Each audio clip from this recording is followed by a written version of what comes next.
ಈ ಒಂದು ಚುನಾವಣೆಯ ಪರ್ವಕಾಲದಲ್ಲಿ ನಮ್ಮ ಸಂವಿಧಾನಕರ್ತರು ಬಾಬಾ ಸಾಹೇಬ್ ಅಂಬೇಡ್ಕರ್ ಹೇಳಿದ್ದಾರೆ, ಚುನಾವಣೆ ಅಂದರೆ ಫೆಸ್ಟಿವಲ್ ಆಫ್ ದಿ ಡೆಮೋಕ್ರಸಿ ಅಂತ ಹೇಳಿದ್ದಾರೆ. ಇಂಥ ಒಂದು ಸಂದರ್ಭದಲ್ಲಿ ಈ ಒಂದು ಪತ್ರಿಕಾಗೋಷ್ಠಿಗೆ ಬಂದಂಥ ನಮ್ಮೆಲ್ಲ ಬಂಧುಗಳೇ, ಕರ್ನಾಟಕದಲ್ಲಿ ಕಾಂಗ್ರೆಸ್ ಸರ್ಕಾರ ಆಡಳಿತಕ್ಕೆ ಬಂದು ಸುಮಾರು 300 ದಿವಸಗಳಾಯಿತು. ಆ 300 ದಿವಸದಲ್ಲಿ ಈ ರಾಜ್ಯದ ಮುಖ್ಯಮಂತ್ರಿ ಸಿದ್ದರಾಮಯ್ಯ ಹಾಗೂ ಉಪಮುಖ್ಯಮಂತ್ರಿ DK ಶಿವಕುಮಾರ್ ಚುನಾವಣಾ ಸಂದರ್ಭದಲ್ಲಿ ಬಹಳಷ್ಟು ತಮ್ಮ ಪ್ರಣಾಳಿಕೆಯಲ್ಲಿ ಘೋಷಣೆಗಳನ್ನು ಮಾಡಿದರು.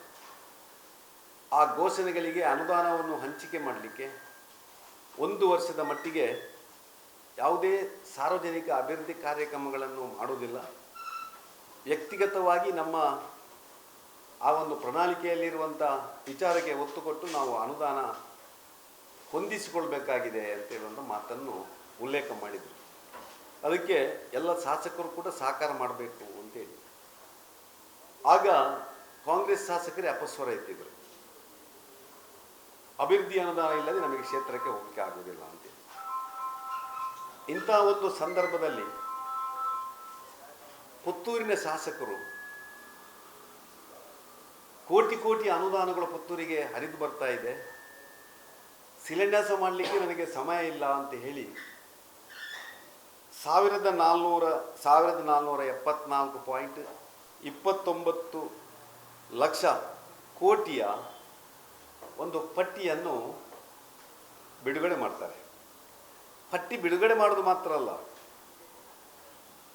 ಆ ಪಟ್ಟಿಯನ್ನು ಒಬ್ಬ BJP ಕಾರ್ಯಕರ್ತನ ಮನೆಗೆ ಚೆಂಡೆ ವಾದನದೊಟ್ಟಿಗೆ ಕೊಂಡೋಗಿ ಅದನ್ನು ಪ್ರದರ್ಶನ ಮಾಡುವಂಥ ಮತ್ತು ಬೆದರಿಕೆ ಒಡ್ಡುವಂಥ ಕೆಲಸವನ್ನು ಕೂಡ ಪುತ್ತೂರು ವಿಧಾನಸಭಾ ಕ್ಷೇತ್ರದಲ್ಲಿ ಬಹುಶಃ ಕಳೆದ 40 ವರ್ಷದಿಂದ ಆಗದಂಥ ಒಂದು ಘನ ಕಾರ್ಯವನ್ನು ಪುತ್ತೂರಿನ ಶಾಸಕರು ಮತ್ತು ಅವರ ಬೆಂಬಲಿಗರು ಮಾಡಿದ್ದನ್ನು ಪುತ್ತೂರಿನ ಶಾಸಕರು ಬೆಂಬಲಿಸಿ ಮತ್ತೆ ಆ ವ್ಯಕ್ತಿಗೆ ಬೆದರಿಕೆ ಒಡ್ಡುವಂಥ ಕೆಲಸವನ್ನು ಮಾಡ್ತಾರೆ. ಈ 1474 ಕೋಟಿ ಎಲ್ಲಿಂದ ಬಂತು, ಹೇಗೆ ಬಂತು, ಯಾವ ಸಮಯದಲ್ಲಿ ಬಂತು ಅಂಥೇಳಿ ಇವತ್ತು ಜನರಿಗೆ ಒಂದು ಮಾಹಿತಿಯ ಕೊರತೆ ಇದೆ. ಈ ಸರ್ಕಾರದಲ್ಲಿ ಮುಖ್ಯಮಂತ್ರಿಗಳು ಉಪಮುಖ್ಯಮಂತ್ರಿಗಳು ದುಡ್ಡಿಲ್ಲ ಅಂತ ಹೇಳ್ತಾರೆ, ಪುತ್ತೂರಿನ ಶಾಸಕರು ಕೋಟಿ ಅನುದಾನ ಬರ್ತದೆ ಅಂತ ಹೇಳ್ತಾರೆ. ಈ ಜಿಜ್ಞಾಸೆಗೆ ಒಂದು ಉತ್ತರ ಈಗ ಜನರಿಗೆ ಬೇಕಾಗಿದೆ. ಅದರ ಜೊತೆಯಲ್ಲಿ ಅವರು ಕೊಟ್ಟಂಥ ಪಟ್ಟಿ ನಿಮ್ಮ ಜೊತೆ ಇದೆ. ಈಗ ಅವರು ಏನೇನು ಕೊಟ್ಟಿದ್ದಾರೆ ಅಂತೇಳಿ ಅದನ್ನು ನಾನು ಉಲ್ಲೇಖ ಮಾಡಿದ್ದೇನೆ. ವಿಶೇಷವಾಗಿ ಬಹುಗ್ರಾಮ ಕುಡಿಯುವ ನೀರಿನ ಯೋಜನೆ. ಆ ಬಹುಗ್ರಾಮ ಕುಡಿಯುವ ನೀರಿನ ಯೋಜನೆ BJP ಸರ್ಕಾರ ಇದ್ದಾಗ ಕೇಂದ್ರ ಸರ್ಕಾರದ 60%, ರಾಜ್ಯ ಸರ್ಕಾರದ 40% ಅನುದಾನದಲ್ಲಿ ಅನುಷ್ಠಾನಗೊಂಡಂಥ ಒಂದು ಯೋಜನೆ. 31/10/2022 ಆದೇಶ ಆಗ್ತದೆ. 31/10/2022 ಯಾವ ಸರ್ಕಾರ ಇತ್ತು, ಯಾರು ಶಾಸಕರಿದ್ದರು ಏನನ್ನು ಸ್ವಲ್ಪ ಸ್ಪಷ್ಟಪಡಿಸಬೇಕಲ್ಲ ಜನರಿಗೆ. ಅಷ್ಟು ದೊಡ್ಡ ಮೊತ್ತದಲ್ಲಿ 1010 ಕೋಟಿ ಅಂತ ಕೊಟ್ಟಿದ್ದಾರಲ್ಲ, ಅದರಲ್ಲಿ 780 ಕೋಟಿ ಪುತ್ತೂರು ವಿಧಾನಸಭಾ ಕ್ಷೇತ್ರದ ಬಹುಗ್ರಾಮ ಕುಡಿಯುವ ನೀರಿನ ಯೋಜನೆ, ಉಳಿದ 332 ಕೋಟಿ ರೂಪಾಯಿ ಸುಳ್ಯ ವಿಧಾನಸಭಾ ಕ್ಷೇತ್ರದ ಅನುದಾನ. ಆ 332 ಕೋಟಿ ಮತ್ತು 780 ಒಟ್ಟು 1012 ಕೋಟಿ ರೂಪಾಯಿ ಬಹುಗ್ರಾಮ ಕುಡಿಯುವ ನೀರಿನ ಯೋಜನೆ, ಕೇಂದ್ರ ಪುರಸ್ಕೃತ ಆ ಒಂದು ಕುಡಿಯುವ ನೀರಿನ ಯೋಜನೆ. ಅದನ್ನು ತಾನು ಮಾಡಿದಂಥ ಒಂದು ದೊಡ್ಡ ಸಾಧನೆ ಅಂತೇಳಿ ಬಿಂಬಿಸುವಂಥ ಕೆಲಸ ನಾನು ಕಂಡುಕೊಂಡಾಗಿ ಅವರ ಬ್ಯಾನರ್ನಲ್ಲಿ ನಾವು ಕಂಡುಕೊಂಡಿದ್ದೇವೆ. ಇನ್ನೊಂದು ಜಲಸಿರಿ ಯೋಜನೆ. ಜಲಸಿರಿ ಯೋಜನೆ 2 ಸರ್ಕಾರ ಇರುವಾಗ ಆಗಿದೆ. ಅದು ಸಂಜೀವ್ ಮಠಂದವರು ಬರಬೇಕಿದ್ರೆ ಇಲ್ಲಿ ಮೈತ್ರಿ ಸರ್ಕಾರ ಇತ್ತು. ಆಗ 113 ಕೋಟಿಯ ಪುತ್ತೂರು ನಗರದ ಜಲಸಿರಿ ಯೋಜನೆ ಬಹುಶಃ ಅದು ಕೂಡ ಈ ಪಟ್ಟಿಯಲ್ಲಿದೆ, ಅದು ಕೂಡ ಇದೇ ಪಟ್ಟಿಯಲ್ಲಿದೆ. ಲೋಕೋಪಯೋಗಿ ಇಲಾಖೆ ಪುತ್ತೂರು ಉಪ್ಪಿನಂಗಡಿ ರಸ್ತೆ, ಅದು ಟೆಂಡರ್ ಆಗಿ ಮೊನ್ನೆ ಮುಗಿಯಬೇಕಿತ್ತು. ಅದಕ್ಕೆ ಮತ್ತೆ ಶಿಲಾನ್ಯಾಸ ಮಾಡಿ ನಾನು ಹೇಳಿದಂಥ, ನಾನು ತರಿಸಿದ್ದು, ನಮ್ಮ ಸರ್ಕಾರ ಮಾಡಿದ್ದು ಅಂತ ಹೆಗ್ಗಳಿಕೆಯನ್ನು ಕೊಡ್ತಾರೆ. ನ್ಯಾಯಾಲಯದ್ದು ದ್ವಿತೀಯ ಹಂತದ 25 ಕೋಟಿದ್ದು, ಅದು 26,90,00,000 ರೂಪಾಯಿ ಇದ್ದು 6/7/22ಕ್ಕೆ ಆದೇಶ ಆಗಿದೆ. ಆದೇಶ ಪ್ರತಿಯನ್ನು ನಿಮಗೆ ಕೊಟ್ಟಿದ್ದೇನೆ. ಕರ್ವೇಲ್ ಸಬ್ಸ್ಟೇಷನ್ಗೆ 40 ಕೋಟಿ ಅಂತ ಕೊಟ್ಟಿದ್ದಾರೆ. ಇನ್ನೂ ಕೂಡ ಕಾಮಗಾರಿಗೆ ಚಾಲನೆಯೇ ಸಿಗಲಿಲ್ಲ. ಜಾಗ ರಿಸರ್ವೇಷನ್ ಆಗಿದೆ. ಸುನಿಲ್ ಕುಮಾರ್ ನಮ್ಮ ಮಂತ್ರಿಗಳಿರುವಾಗ ಆ ಕೆಲಸ ಕಾರ್ಯಗಳನ್ನು ಮಾಡಿದ್ದಾರೆ. ಇವತ್ತು ಹೀಗೆ BJP ಸರ್ಕಾರ ಇರುವಾಗ, BJP ಶಾಸಕರಿರುವಾಗ ಏನೇನು ಕಾಮಗಾರಿಗಳಾಗಿದೋ ಅದನ್ನು ನಾನು ಮಾಡಿದ್ದು ಅಂತ ಹೇಳುವಂಥ ಒಂದು ಕೆಲಸವನ್ನು ಇವತ್ತು ಮಾಡಿ ಬಿಂಬಿಸುವಂಥ ಕೆಲಸ ಪುತ್ತೂರಿನಲ್ಲಿ ಆಗ್ತಾ ಇದೆ. ಸುಳ್ಯದಲ್ಲಿ ಒಬ್ಬರು ಶಾಸಕರಿದ್ದಾರೆ, ಮಹಿಳೆ. ಬಹುಶಃ ನಾನು ಕಂಡುಕೊಂಡಾಗೆ ಸುಳ್ಯದಲ್ಲಿ ಶಾಸಕರಿಲ್ಲ ಅಂತೇಳಿ ಬಿಂಬಿಸುವಂಥ ಕೆಲಸ ಕೂಡ ಪುತ್ತೂರಿನ ಶಾಸಕರು ಮಾಡ್ತಾ ಇದ್ದಾರೆ. ಆ ಸುಳ್ಯಕ್ಕೆ ಬಂದ ಅನುದಾನವನ್ನು ಹಿಂದೆ ಅಂಗಾರರು ಮಂತ್ರಿಗಳಾಗಿರುವಂಥ ಸಂದರ್ಭದಲ್ಲಿ ಬಿಡುಗಡೆಗೊಂಡಿರುವಂಥ ಅನುದಾನ, DV ಸದಾನಂದ ಗೌಡರು ನಮ್ಮ ಕೊಯ್ಲದಲ್ಲಿ ಏನು ವೆಟರ್ನರಿ ಕಾಲೇಜನ್ನು ಆರಂಭ ಮಾಡಿ ಅವತ್ತು ಬಜೆಟಲ್ಲಿ ಘೋಷಣೆ ಮಾಡಿ ಆಮೇಲೆ ಆದಂಥ ಕಾಮಗಾರಿಗೆ ಬಿಡುಗಡೆದಂಥ ಅನುದಾನ, ಕೊಯ್ಲದ ಸಬ್ಸ್ಟೇಷನ್ ಎಲ್ಲವೂ ಬಹುಶಃ ಅದು ಪುತ್ತೂರಿನ ಈ ಅನುದಾನದ ಪಟ್ಟಿಯಲ್ಲಿ ಇದೆ. ಸುಮಾರು 483 ಕೋಟಿ ಸುಳ್ಯದು ಕೂಡ ಪುತ್ತೂರಿಗೆ ಬಂದು ಸೇರಿದೆ, ಪುತ್ತೂರಿನ ಜನತೆಗೆ ಅದು ಸೇರಿದೆ ಅಂತ ನಾನು ಭಾವಿಸ್ತಾ ಇದ್ದೇನೆ. ಈ ರೀತಿಯಾಗಿ ಒಂದು ಜನರನ್ನು ದಾರಿ ತಪ್ಪಿಸುವಂಥ ಕೆಲಸವನ್ನು ಮಾಡ್ತಾ ಇದ್ದಾರೆ. ನಾನು ಹೇಳುವಂಥದ್ದು, BJP ಸರ್ಕಾರ ಇರುವಾಗ ಕೋಟಿ ಅನುದಾನಗಳು ಮಾತಾಡ್ತಾ ಇದ್ವು, ಅಭಿವೃದ್ಧಿ ಅನುದಾನ ಮಾತಾಡ್ತಾ ಇದ್ವು, ಕಾಮಗಾರಿಗಳು ಮಾತಾಡ್ತಾ ಇದ್ವು.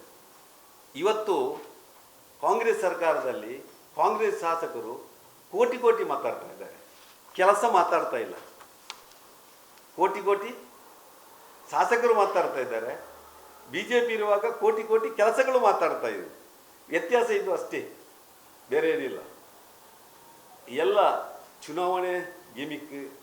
ಅದೇ ರೀತಿಯಲ್ಲಿ ಇದನ್ನು ಯಾರು ಪ್ರಶ್ನಿಸ್ತಾರೋ ಅವರಿಗೆ ಬೆದರಿಕೆ ಒಡ್ಡುವಂಥ ಕೆಲಸ, ಇದೆಲ್ಲ ಪ್ರಜಾಪ್ರಭುತ್ವದಲ್ಲಿ ಒಬ್ಬ ಶಾಸಕ ಮಾಡುವಂಥದ್ದಲ್ಲ. ಇದವರ ಘನತೆ ಗೌರವಕ್ಕೆ ಏನು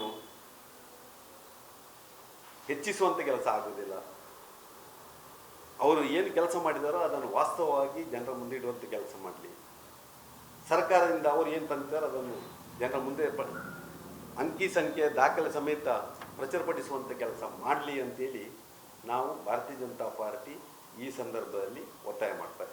PS ಆಗಿ ತಗೊಳ್ಳಿಕ್ಕೆ ಕಾರಣ ಅಂದರೆ 1474 ಕೋಟಿ ರೂಪಾಯಿದನ್ನು ಬ್ಯಾನರ್ ಮಾಡಿ BJPಯ ಬೂತ್ ಅಧ್ಯಕ್ಷರ ಮನೆಗೆ ಚೆಂಡೆಯಲ್ಲಿ ಗೂಂಡಾಗಳನ್ನು ಕರ್ಕೊಂಡು ಹೋಗಿ ಮಾಡ್ತಾರಲ್ಲ, ಈ ಸಂದರ್ಭದಲ್ಲಿ ನಾವು ಸಹಿಸ್ಕೊಳ್ಬೋದಾ?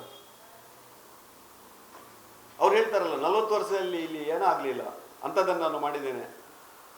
ವಿನಯ್ ಕುಮಾರ್ ಸೊರಕೆ ಏನು ಮಾಡಲಿಲ್ಲ ಹಾಗಾದರೆ, ಇಲ್ಲಿ ಅವರದೇ ಪಾರ್ಟಿಯವರು.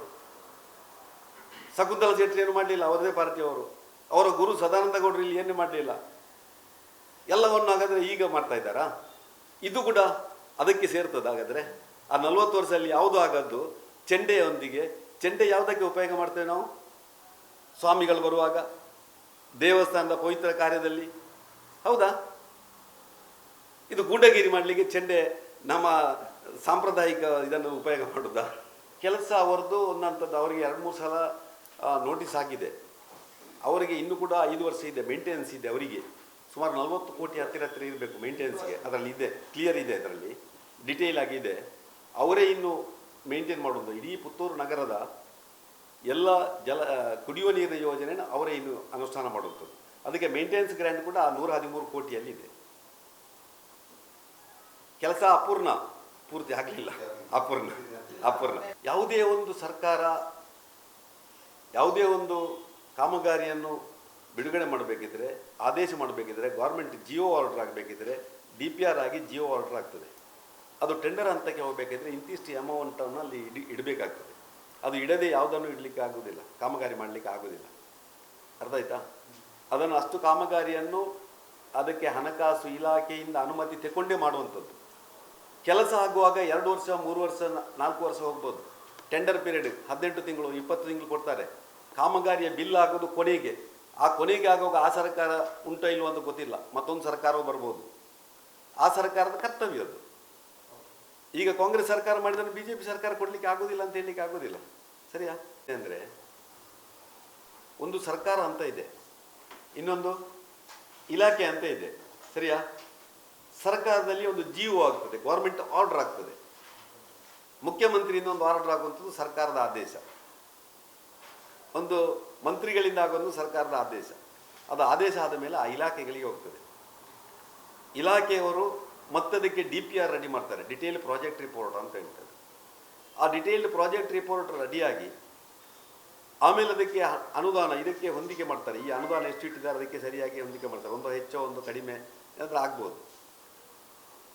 ಅದು DPR ಆಗಿ ಟೆಕ್ನಿಕಲ್ ಅಪ್ರೂವಲ್ಗೆ ಹೋಗ್ತದೆ.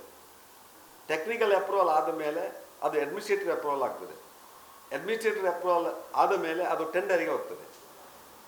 ಟೆಂಡರಿಗೆ ಹೋದ ಮೇಲೆ ಯಾವುದೋ ಒಬ್ಬ ವ್ಯಕ್ತಿ ಟೆಂಡರ್ ತಗೊಂಡು ಅದನ್ನು ಕೆಲಸ ಕಾರ್ಯಗಳನ್ನು ಮಾಡ್ತಾನೆ. ಇದು ಪ್ರೋಸೆಸ್. ಅರ್ಥ ಆಯ್ತಾ? ಟೆಂಡರ್ ಆಯಿತು ಅಂತ ಹೇಳಿದರೆ ನಾವು ಅದನ್ನು ಗ್ಯಾರಂಟಿ ಹೇಳ್ಬೋದು. ಕಳೆದ ಬಾರಿ ನಾನು ಶಾಸಕನಾಗಿದ್ದಾಗ ಕರ್ನಾಟಕ ಸರ್ಕಾರದ ನೀರಾವರಿ ನಿಗಮ 5 ಕೋಟಿ ರೂಪಾಯಿಯನ್ನು ಕೊಟ್ಟಿತ್ತು. ಮುಖ್ಯಮಂತ್ರಿಗಳು ನಮಗೆ ಸ್ಪೆಷಲ್ ಅನುದಾನ ಕೊಟ್ಟಿದ್ದರು.